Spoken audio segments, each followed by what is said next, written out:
The blonde woman points at the man while security grabs him. Vanessa, angrily, pointing security, "Stop him. He's stealing from this event." Security guard, firmly, grabbing Marcus' arm, "Sir, put the briefcase down. Right now." Marcus, calmly, maintaining eye contact, "You're making a mistake." "Vanessa, es no. You're the mistake." Security guard, trying to pull away the briefcase. "Release the briefcase." Sophia, running toward them, "Don't touch my husband." Marcus, still composed, asked the event coordinator who handed it to me. Vanessa, confidently, "The police are already on their way." Marcus, looking around the room, "Then don't let anyone leave. Before this night is over, everyone here will know who lied."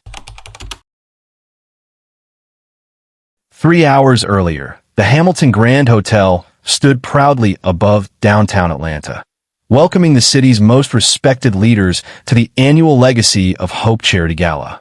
Every year, the event raised millions of dollars for children's hospitals, and every invitation represented influence, generosity, and trust. Luxury cars lined the entrance, while photographers captured guests arriving in designer gowns and tailored tuxedos. Volunteers hurried across the grand lobby, making final preparations as a live orchestra rehearsed softly inside the ballroom. Among the arriving guests was Marcus Reed. Unlike many people attending the gala, Marcus never cared about being photographed. He paused at the entrance, thanked the valet for his hard work, and held the door open for an elderly couple before walking inside beside his wife, Sophia. People noticed, not because he demanded attention, because he naturally earned it. Before Marcus reached the registration desk, 2 hotel employees smiled and greeted him by name. A young volunteer collecting guest badges looked up, froze for a second, then smiled so brightly it caught the attention of those standing nearby. Marcus accepted his badge with a grateful nod before quietly asking how her college exams had gone. The young volunteer looked genuinely surprised that he remembered their conversation from the previous year. As Marcus continued walking through the ballroom, more familiar faces greeted him.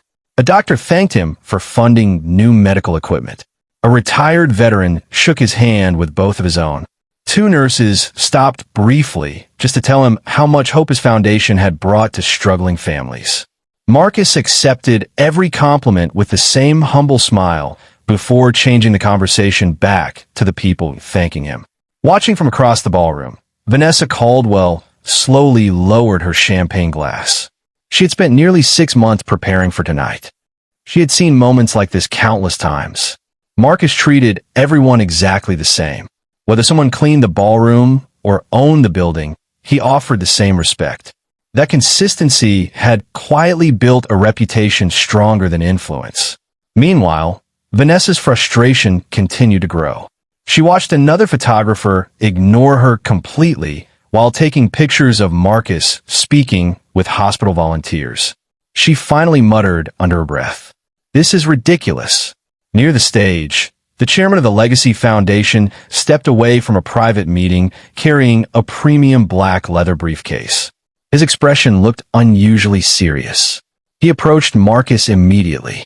The 2 men spoke briefly before the chairman carefully handed him the briefcase. Marcus accepted it without hesitation. The chairman thanked him and disappeared backstage. Vanessa never looked away. Her eyes narrowed. What was that? Her friend glanced toward the stage. Probably paperwork. Important paperwork. I'm sure. Vanessa continued watching Marcus carry the briefcase while greeting guests. An idea slowly formed in her mind. It was reckless, unnecessary, completely dishonest. But jealousy has a dangerous way of making terrible decisions sound reasonable. She quietly stepped away from her table. Nobody paid attention. Everyone remained focused on the upcoming ceremony. Vanessa walked into a nearby hallway where the ballroom noise faded behind thick wooden doors. She checked both directions. Nobody was watching. She reached inside her designer handbag and removed her phone. Within seconds, the emergency dispatcher answered. Vanessa took a slow breath. Then she deliberately changed her voice. Calm became frightened. Confident became panicked. Her performance had begun. She reported that a man had stolen a valuable briefcase during the charity gala. She described him in detail. Tall, black, navy blue suit, mid-40s. She claimed he was trying to leave before security noticed. She insisted expensive property had been stolen. She begged officers to hurry before the suspect escaped. Every sentence sounded convincing. Every sentence was a lie. The dispatcher immediately classified the call as an act of theft involving a high-profile public event. Within moments, nearby patrol units acknowledged the emergency. Vanessa ended the call. She looked at her own reflection in the hallway mirror. Then, she smiled. Inside the ballroom, Marcus continued greeting guests, completely unaware that police officers were already speeding toward the hotel. He had no reason to worry. He had done absolutely nothing wrong. Less than 2 miles away, four patrol vehicles accelerated through afternoon traffic. Inside the lead cruiser, Officer Ryan Mercer listened carefully as dispatch repeated the report. Possible felony theft. Luxury charity gala. Suspect attempting to blend into the crowd. Description confirmed. Officer Mercer tightened his grip on the steering wheel. If the report proved accurate, this arrest would happen in front of some of the most influential people in the city. Back inside the ballroom, the orchestra began playing. The master of ceremonies stepped toward the microphone. Guests slowly returned to their seats. Marcus placed the black leather briefcase beside his chair. Sophia smiled and gently squeezed his hand. Neither of them noticed the flashing blue lights reflecting across the ballroom's front windows. 30 seconds later, the grand entrance doors burst open. The orchestra stopped playing before the opening melody could reach its second note. Every conversation inside the Hamilton Grand Hotel ballroom vanished. The massive entrance doors swung open. Four Atlanta police officers entered in a straight line, their polished boots echoing across the marble floor as flashes of red and blue light spilled into the elegant ballroom behind them. Hundreds of guests slowly turned in their seats. The master of ceremonies lowered his microphone. Even the photographers stopped taking pictures. Officer Ryan Mercer scanned the room carefully. Dispatch repeated the description in his mind. Tall, African-American, navy blue suit, black leather briefcase. His eyes settled on Marcus Reed. There, another officer quietly said. Without hesitation, the officers walked toward Marcus's table. The crowd instinctively parted. Sophia noticed them first. She looked at Marcus. They're coming here. Marcus slowly stood before they reached him. His expression remained calm. He buttoned his suit jacket and waited respectfully. Officer Mercer stopped in front of him. Good evening, sir. Marcus nodded politely. Good evening, officer. I'm Officer Ryan Mercer with the Atlanta Police Department. Marcus smiled slightly. How can I help you? We received a report involving a stolen briefcase. Marcus looked down at the leather case beside his chair, then back at the officer. I believe I know which briefcase you're referring to. Were you given that case tonight? I was. By whom? Marcus pointed toward the stage. The chairman of the Legacy Foundation. Officer Mercer followed Marcus's gesture. Mr. Harrison immediately noticed and began walking toward them. Sophia quietly stepped beside her husband. Neither of them looked frightened. They simply looked confused. Mercer continued. Sir, until we verify a few details, I'd appreciate it if you didn't touch the briefcase. Marcus immediately nodded. That's perfectly reasonable. Around the ballroom, whispers began spreading from table to table. What happened? Did someone steal something? Why are the police talking to Marcus? Several reporters quietly raised their cameras. Guests pulled smartphones from their pockets. Nobody wanted to miss what was unfolding. Across the ballroom, Vanessa Caldwell watched everything with quiet satisfaction. She lifted her champagne glass. The corners of her lips curved into a small smile. Exactly as she had planned. Mr. Harrison arrived moments later. Officer, is there a problem? Mercer remained professional. Sir, did you personally hand this gentleman the black leather briefcase? I certainly did. When? About 20 minutes ago. And why? It contains confidential documents for tonight's presentation. I asked Marcus to keep it secure until I needed it. Before Mercer could respond, a woman's voice interrupted the silence. That's not what happened. Every head turned. Vanessa slowly stepped into the open space between the tables. Elegant, confident, completely composed. She stopped only a few feet away. I saw him take it. Mr. Harrison frowned. "Excuse me." I watched him steal that briefcase. The ballroom erupted into whispers. Sophia stared at Vanessa in disbelief. Marcus remained completely still. Officer Mercer looked directly at Vanessa. "Were you the individual who contacted emergency dispatch?" "Yes." "You personally witnessed a theft?" "I did." Mr. Harrison immediately shook his head. "No, you didn't." Vanessa never looked away. "I watched him grab that briefcase." "You watched me hand it to him." "No, I watched him steal it." The two stories could not both be true. Officer Mercer quietly observed every face. Marcus appeared genuinely puzzled.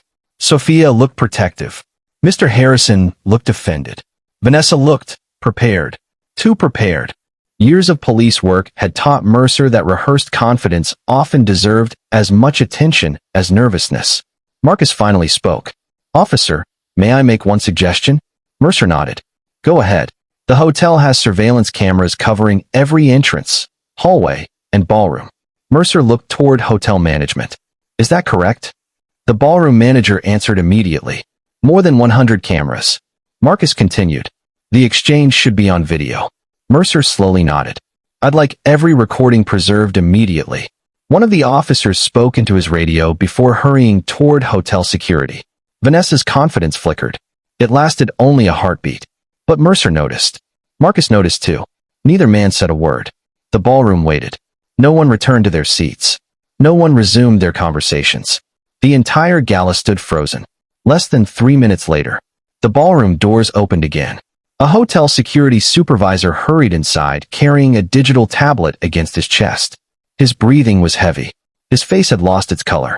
He walked directly to Officer Mercer. "I've reviewed the footage." Mercer looked at him, and the supervisor swallowed hard. The cameras recorded everything. He handed Mercer the tablet. The officer watched only a few seconds before his expression changed completely. He replayed the clip, then replayed it again. Finally, he slowly lifted his eyes toward Vanessa Caldwell. For the first time that evening, she looked nervous. Officer Ryan Mercer didn't say a word. His eyes remained fixed on the surveillance footage playing across the tablet screen. Around him, the ballroom held its breath. The recording was crystal clear. The camera overlooking the stage showed Mr. Harrison walking directly toward Marcus Reed. Every movement was unmistakable. Mr. Harrison opened the briefcase. He removed a sealed envelope. He spoke briefly with Marcus before deliberately placing the black leather briefcase into Marcus's hands. Marcus accepted it with a polite nod. Nothing was hurried. Nothing was suspicious. Nothing resembled theft.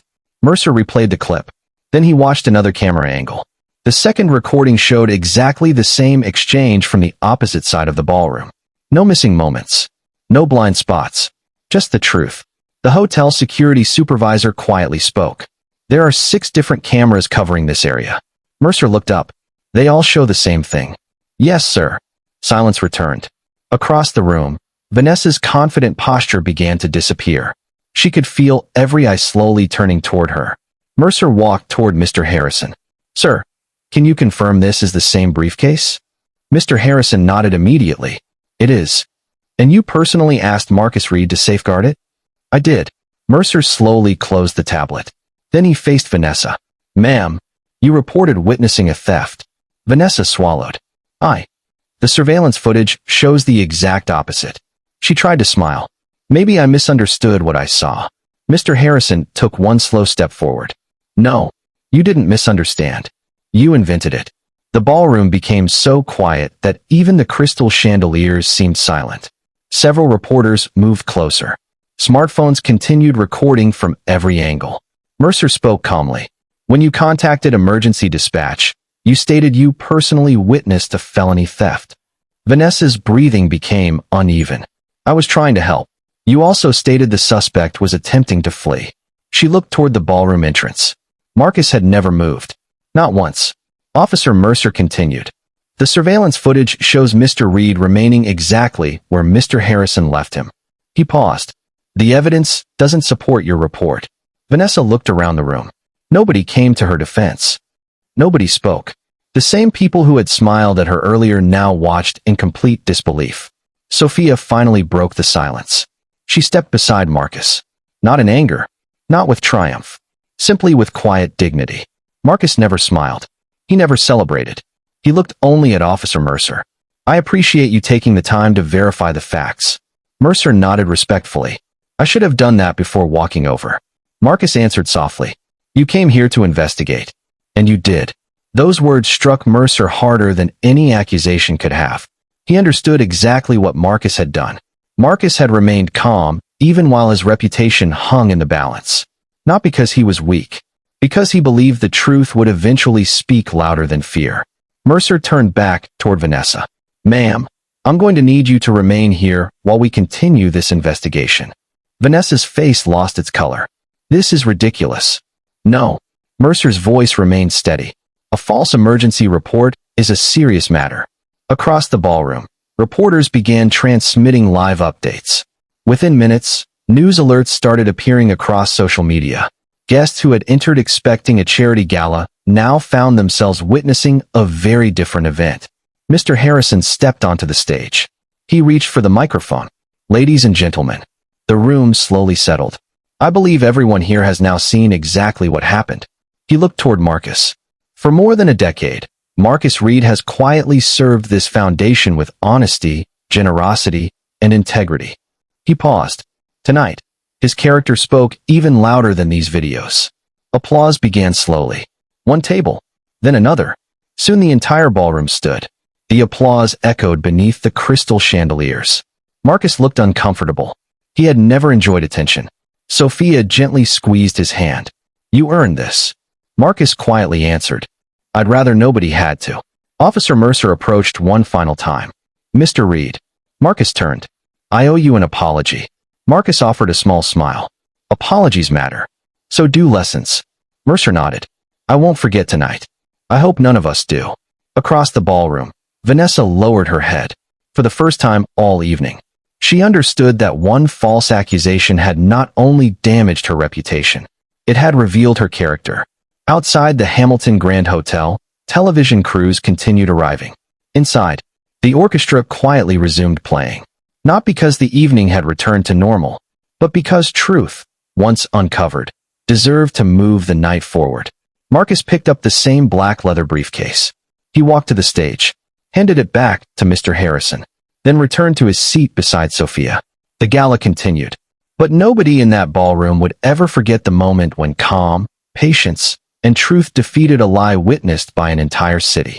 And long after the lights were switched off, people remembered Marcus Reed not because he had been falsely accused, but because of how he chose to respond when everyone was watching.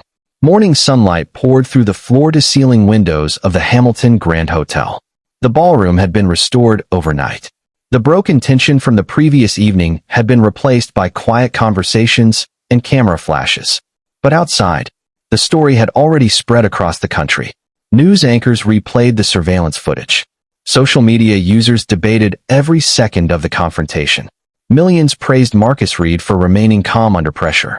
Others wanted to know who Vanessa Caldwell really was. Marcus ignored every headline. He sat quietly in his home office with a cup of coffee untouched beside him. Sophia entered carrying a tablet. "You should see this," she said. Marcus looked up. The top headline read, "Business leader falsely accused at charity gala. Video changes everything." He sighed. "I never wanted to become the story." Sophia smiled gently. Sometimes the story chooses the right person. Before Marcus could answer, his phone rang. It was Mr. Harrison. "Marcus, could you come to the foundation this morning? I'll be there in 30 minutes. There are some people who would like to meet you." At the Legacy Foundation headquarters, television vans lined the street. Employees stood near the entrance whispering among themselves. As Marcus and Sophia walked inside, everyone stood. No one was instructed to applaud. They simply did. Marcus looked uncomfortable. "Please, you don't have to do this." An elderly volunteer smiled. "We're not applauding what happened. We're applauding how you handled it." Those words stayed with Marcus. Inside the conference room, Mr. Harrison stood beside 3 unfamiliar guests. Each wore business attire. Each carried a folder. "Marcus," Harrison said, "these are representatives from 3 national organizations. One by one they introduced themselves. A youth mentorship foundation, a national ethics council, a veteran scholarship organization. The first representative spoke. We all watched what happened. Marcus nodded politely. I'm sorry it overshadowed the charity event. It didn't. It revealed something far more valuable. Marcus looked puzzled. What do you mean? You demonstrated leadership without authority. Marcus almost laughed. I had no authority in that room. Exactly. You had influence. The room became quiet. The representative continued. Anyone can remain calm when everything goes their way. You remained calm when everything went against you. We believe that's the kind of leadership young people need to see. They slid a proposal across the table. We'd like you to become the national ambassador for our character first. Marcus stared at the document. I've never considered public speaking. Sophia gently touched his arm. Maybe it's time. Before Marcus could respond, another knock interrupted the meeting. Mr. Harrison opened the door. Officer Ryan Mercer stood outside, still wearing his uniform, still carrying his service cap in his hands. Sir, I hope I'm not interrupting. Marcus stood. Come in. Mercer walked slowly into the room. He looked at everyone before stopping in front of Marcus. I couldn't leave things the way they ended. Without another word, he removed his badge from his chest. He placed it on the conference table. The room fell silent. I've spent the entire night thinking. Marcus listened quietly. I realized something. I followed procedure, but I forgot the person standing in front of me. His voice trembled. That should never happen.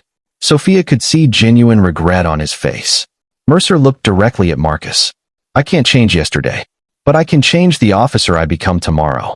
Marcus slowly picked up the badge. He looked at it for several seconds before handing it back. Then wear it. Mercer looked surprised. Marcus smiled faintly. The badge wasn't the problem. The choices behind it were. Mercer's eyes filled with emotion. I won't forget that. Before anyone could speak again, another employee rushed into the conference room.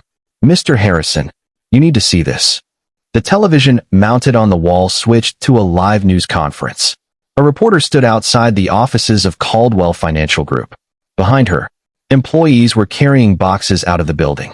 The company's board has announced an emergency investigation into allegations involving CEO Vanessa Caldwell. Gasps spread across the room. The reporter continued.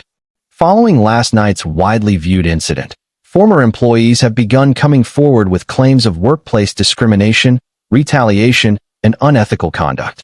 More headlines appeared across the screen. Former executives, former assistants, former clients. One after another, people were finally speaking. Marcus watched quietly. He felt no satisfaction, only sadness. Sophia noticed. You don't seem happy. Marcus answered softly. No, I'm relieved the truth is coming out. But I'm never happy to watch someone's life fall apart. Across town, Vanessa sat alone inside her executive office. The once busy reception area was empty. Her phone wouldn't stop ringing.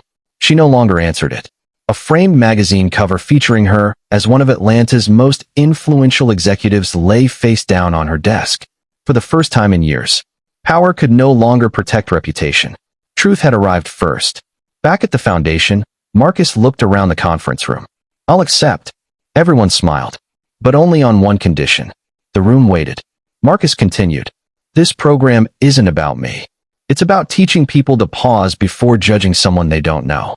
If even one person remembers that lesson, everything that happened last night will have meant something.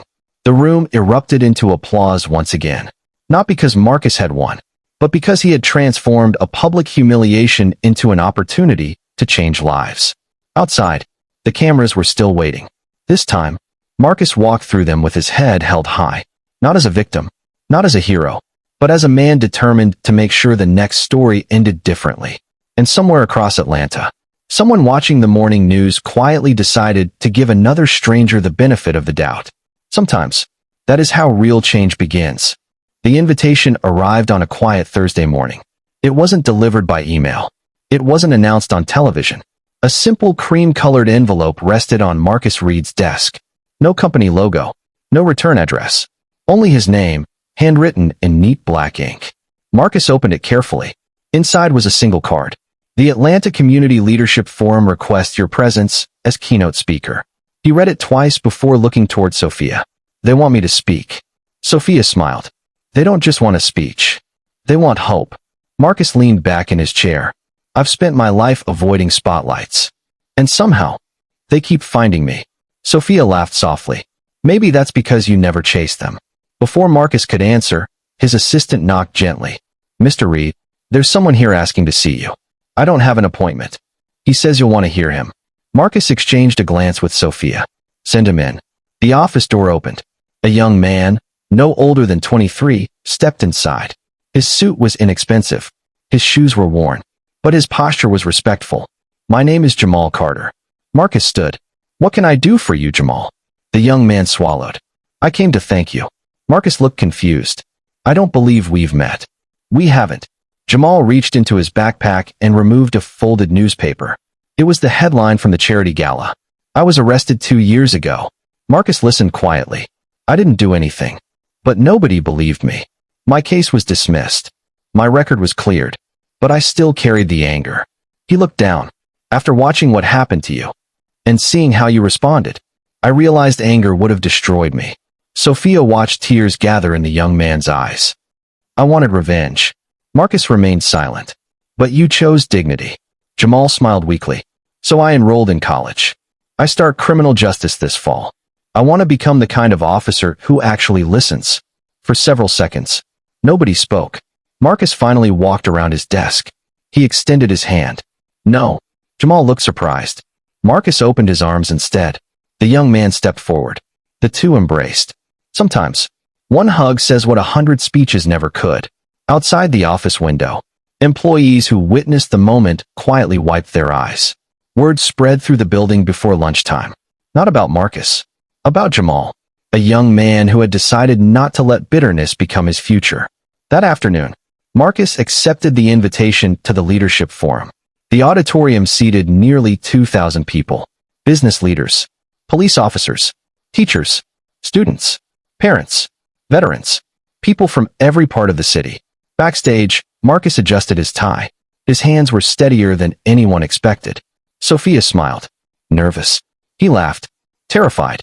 You'll do fine. I hope so. No. She corrected gently. You'll be honest. That's even better. The announcer stepped onto the stage. Ladies and gentlemen, please welcome businessman and community advocate, Marcus Reed. The audience rose before he even reached the podium. The applause continued. Marcus waited patiently until the room became quiet. He looked across thousands of faces. Then he began. I didn't come here to tell you about one difficult night. I came to tell you about the morning after. The audience leaned forward. Because that's when character matters most. He spoke without notes. Without dramatic gestures. Only truth. When someone misunderstands you, you have two choices. You can spend your life proving them wrong, or spend your life proving yourself right. Silence filled the auditorium. You'll never control another person's assumptions, but you'll always control your response. Several people quietly nodded. Marcus continued. I've learned something. Kindness isn't weakness. Patience isn't surrender. And dignity isn't silence. There's strength under pressure. The audience applauded. Not loudly. Thoughtfully. Among the crowd sat Officer Ryan Mercer, still wearing his uniform, listening to every word. Next to him, Jamal Carter, notebook open, writing every sentence. Marcus noticed them both. He smiled, without calling attention to either, because this wasn't about heroes. It was about choices. When the speech ended, the auditorium stood together, not because Marcus had delivered a perfect speech, but because he had reminded everyone of something they already knew. Character is revealed when nobody expects kindness. Outside the venue, a teenage boy stopped Marcus before he reached his car. Sir, Marcus turned. My dad says successful people don't have time for strangers. Marcus smiled. What do you think? The boy shrugged. I don't know. Marcus knelt so they were eye level. I think success means making time. The boy smiled. So, you had time for me? Marcus nodded. I always will. The boy walked away grinning. Sophia slipped her hand into Marcus's. You know, you'll never know how many lives you've changed. Marcus looked toward the setting sun. I don't need to. If each person changes one more, that's enough. Neither of them noticed the reporter standing across the street. Camera lowered. Notebook closed. She smiled quietly. Sometimes, the biggest story isn't about scandal. Sometimes, It's about a man who refused to let one terrible day define the rest of his life. And somewhere in Atlanta, another stranger chose patience over judgment. Another officer paused before making an assumption. Another young person decided integrity was still worth believing in. Marcus never saw those moments. He never needed to. Because real influence isn't measured by applause. It's measured by the lives quietly changed long after everyone stops watching. If today's story reminded you that integrity still matters, let us know in the comments where you're watching from. We'd love to hear your story. And if you believe character is revealed by how we treat others, don't forget to like this video, subscribe to the channel, and turn on notifications so you never miss our next story. 6 months passed. The headlines faded. The television cameras moved on. Atlanta found new stories to chase. But the people whose lives had quietly changed never forgot Marcus Reed. Every Friday morning, Marcus drove across the city before sunrise. No reporters knew. No photographers followed. He always stopped at the same neighborhood community center. The building wasn't glamorous. The paint on the brick walls had faded years ago. The basketball court had more cracks than fresh lines. But every Friday at 7 o'clock, nearly 50 young men filled the gymnasium. Some came before school. Others came before work. Some simply came because they had nowhere else to go. Marcus never gave speeches there. He listened. That was enough. One rainy morning, Jamal Carter arrived earlier than usual. He carried a folder under one arm. Marcus smiled. "You're here before me." Jamal laughed. "I wanted to show you something." He handed Marcus the folder. Inside was a letter. Marcus read it slowly. "Congratulations. You have been accepted into the Atlanta Police Academy." Marcus looked up. "You earned this." Jamal shook his head. "I almost didn't apply." Marcus frowned. "Why?" "I kept hearing that little voice telling me people like me never get opportunities like this." Marcus folded the letter carefully. "Never let someone else's opinion become your identity." Jamal nodded. "I won't." Across the gym, another young man watched the conversation. His name was Elijah. He never participated.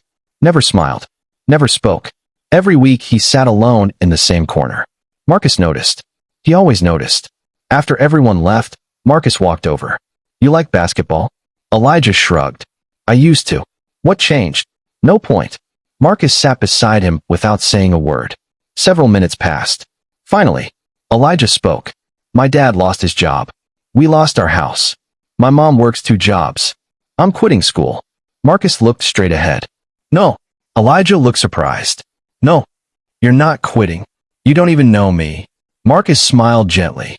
"I know enough. You're tired. That's different." The teenager lowered his head. "I don't think anybody believes in me." Marcus reached into his jacket pocket. He removed an old business card. It was worn around the edges. "I've carried this card for 20 years. Elijah examined it. It was Marcus's very first employee identification card. The photo showed a much younger Marcus. The title read, "Warehouse Assistant." Elijah looked confused. "You work in a warehouse?" Marcus chuckled. "For 4 years. I unloaded trucks, stacked boxes, swept floors. I thought successful people were born successful. So did I." Marcus looked directly at him. "They're not. They just refuse to quit." For the first time, Elijah smiled. It was small, but real. The following Friday, he returned. This time, he brought a notebook. Weeks turned into months. Marcus watched quiet transformations happen one conversation at a time. Jamal graduated from the police academy near the top of his class. Officer Ryan Mercer proudly pinned the new badge onto Jamal's uniform. The audience applauded. Mercer leaned closer and whispered, "Make every decision slower than I once did." Jamal smiled. "I promise." Marcus watched from the front row beside Sophia. Neither of them said a word. They didn't have to. Across town, Elijah passed his final exams. Then came something even bigger. He earned a full scholarship to study engineering. When the acceptance letter arrived, he didn't call his friends first. He called Marcus. "I got it." Marcus laughed. "I knew you would." "No." Elijah corrected. "You believed it before I did." Late that evening, Marcus and Sophia sat together on their back porch. The city lights shimmered in the distance. Sophia rested her head against his shoulder. "You've changed so many lives." If this story encouraged you, let us know in the comments where you're watching from. We'd love to hear your story. If you believe kindness can change lives, Don't forget to like this video, subscribe to the channel, and turn on notifications so you never miss our next inspiring story.